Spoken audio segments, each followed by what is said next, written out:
Setiap rezeki yang kita dapat, semuanya telah Allah tetapkan. Tak kisah kita bergaji besar atau bergaji kecil, mewah ataupun tidak. Semuanya telah Allah tetapkan hatta kepada setiap makhluk ciptaan dia di muka bumi ini. Jadi, berbalik kepada kita, setiap pekerjaan yang kita lakukan adalah merupakan ibadah. Jika kita lakukan dengan niat yang ikhlas, tidak melanggar hukum Allah. Setiap daripada kita tahu sebagai seorang Muslim, walaupun setiap kecil-kecil perkara jika kita niatkan kerana Allah, semua itu akan dinilai sebagai ibadah walaupun kita rasa macam benda yang sangat-sangat remeh. Kita berjalan keluar dari rumah menuju ke tempat kerja adalah setiap satunya dikira sebagai pahala dan berjuang di jalan Allah. Jadi, berbalik pada topik kita hari ini, gaji besar, kenapa rasa tak cukup? Kat mana silap ataupun di mana kurangnya? Saya suka untuk mengingatkan kepada diri saya sendiri dan kepada sekalian yang mana keberkatan dalam hidup bukanlah hanya dinilai dari segi kewangan, tapi melibatkan seluruh aspek. Dalam contoh terdekat, sebagai hamba Allah, jika kita bekerja di bidang swasta ataupun kerajaan, walaupun kita bekerja sebagai seorang bekerja sendiri, setiap daripada kita mengimpikan untuk memiliki kehidupan yang lebih baik. Kita mempunyai target dalam setiap hari, setiap bulan, mungkin setiap tahun, berapa income yang perlu kita dapatkan. Jadi, dengan kata lain, pekerjaan yang kita lakukan, ia hendaklah dari sumber yang halal, supaya kita mendapat keberkatan dalam kehidupan. Keberkatan mungkin dari sudut kesihatan kita. Kita kurang sakit, ahli keluarga kita sihat, maka pelaburan dan seterusnya, duit itu boleh kita simpan untuk perbelanjaan ataupun simpanan pada hari tua. Mungkin juga kereta kita kurang rosak, jadi tak perlu hantar ke bengkel, menghabiskan puluhan ataupun ratusan ringgit untuk memperbaikinya. Jadi kita harus meluaskan aspek keberkatan dalam kehidupan. Dalam pekerjaan kita sendiri, jika kita jujur, ikhlas dalam pekerjaan, apa yang kita buat, kita akan sentiasa rasa cukup meskipun tak mewah atau bergaji besar. Saya pernah lihat seorang kakak, dia hanya bekerja sebagai tukang membersihkan kawasan sekolah. Tapi kehidupan dia sangat tenang, sentiasa memberikan senyuman. Walaupun kita lihat mungkin sahaja gajinya hanyalah beberapa ratus ataupun tidak sampai RM1,000.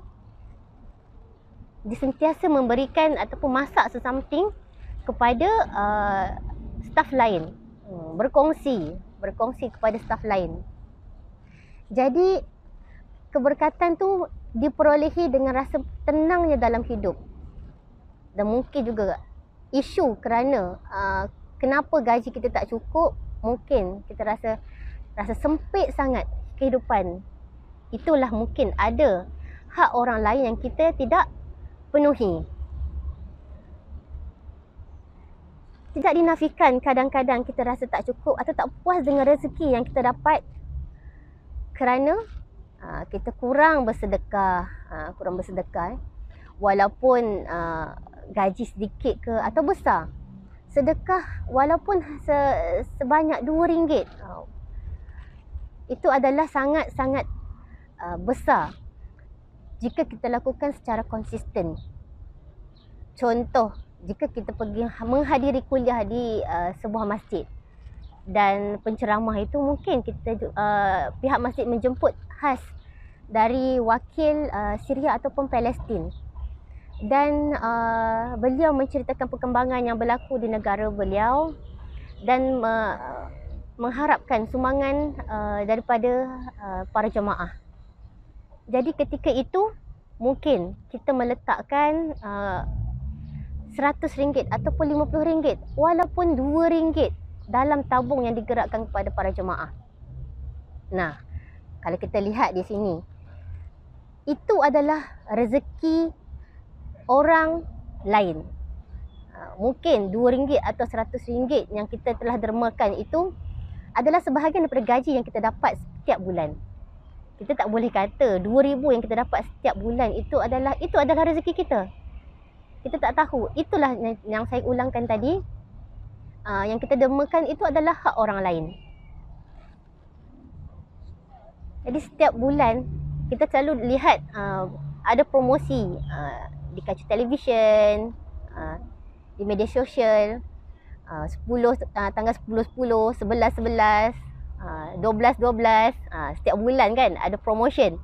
Jadi handphone tu sentiasa berbunyi je, panggilan, jom beli, jom beli. Jadi kadang kita lebih laju membelanjakan duit tu kepada sesuatu yang tidak berfaedah berbanding dengan benda yang sepatutnya kita beri ataupun kita sedekahkan. Yang seterusnya adalah saya ingin berkongsi tentang lupa tanggungjawab kepada keluarga ataupun ibu bapa. Berapa daripada kalangan kita yang kita telah peruntukkan ataupun kita dah reserve siap-siap duit yang akan kita hulurkan kepada ibu bapa kita di kampung. Kadang kalau kita dapat gaji, terus enjoy, beli itu dan ini, kita lupa akan keluarga kita di kampung. Ibu ayah yang telah berusaha untuk melabur banyak, telah melaburkan banyak duit untuk kita daripada kita belajar sampai kita mendapat pekerjaan sendiri. Jadi jangan ringan-ringankanlah tangan untuk menghulurkan sedikit, tak sedikit, banyak sedikit. Jadi kepada ahli keluarga kita dan ibu bapa kita di kampung. Minta mereka mendoakan kita agar kita mendapat rezeki yang lebih supaya kita dapat bantu mereka, meringankan beban mereka di kampung. Okay, seterusnya adalah dalam sehari-hari kita melakukan pekerjaan, kita harus menjaga hubungan kita dengan Allah. Kadang kita berhubungan dengan manusia, kita menjaga hati manusia, tapi kita melupakan hubungan kita dengan Allah. Itu adalah sumber keberkatan dalam kehidupan. Sebagai contoh, ada pekerjaan yang kadang menghalangi kita daripada melakukan solat. Dan ada kalanya pekerjaan yang sampai menyebabkan kita lewat menunaikan solat itu sendiri. Jadi di mana keberkatan gaji yang kita dapat setiap bulan? Ingatlah, semua itu datang daripada Allah. Jika kita mengeratkan hubungan kita dengan Allah, maka Allah akan ingat kita dan akan memudahkan hidup kita. Jadi isu mengapa gaji besar rasa tak cukup tu tak sepatutnya ada jika kita menjaga hubungan kita dengan Allah. Kerana itu juga Allah banyak mengaitkan hal dalam kehidupan kita dengan solat. Untuk dapatkan keberkatan di sini, kita haruslah menjaga waktu solat berjemaah, mengajak sahabat-sahabat kita di tempat kerja untuk menunaikan solat berjemaah bersama, saling mengingatkan. Selain itu juga, kita harus ingat bahawa kita harus amanah dalam pekerjaan yang kita lakukan. Sekiranya kita bekerja daripada pukul 8 sampai pukul 5 dan ketika itu kita ada waktu break ataupun kita ada waktu rehat yang sepatutnya kita gunakan untuk hal-hal selain pada pekerjaan. Tapi kebanyakan daripada kita menggunakan waktu bekerja untuk melakukan hal-hal personal.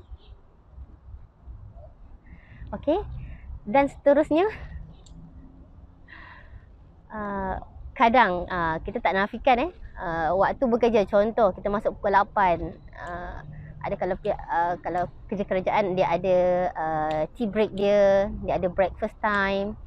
Jadi waktu-waktu tersebut kadang kita lajak ataupun kita terlepas sampai kita menggunakan waktu sepatutnya kita menggunakan tenaga untuk bekerja, tapi kita banyak bersembang atau berborak.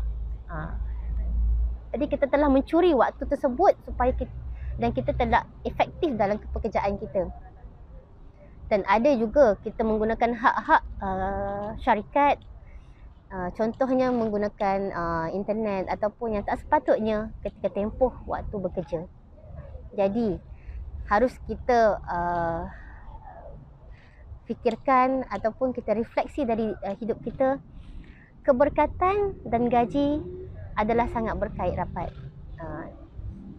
InsyaAllah seterusnya, jika kita menjaga hak-hak tersebut, maka kita akan merasakan kemanisan dalam kehidupan dan tiada rasa sempit, dan kita akan merasa lebih tenang.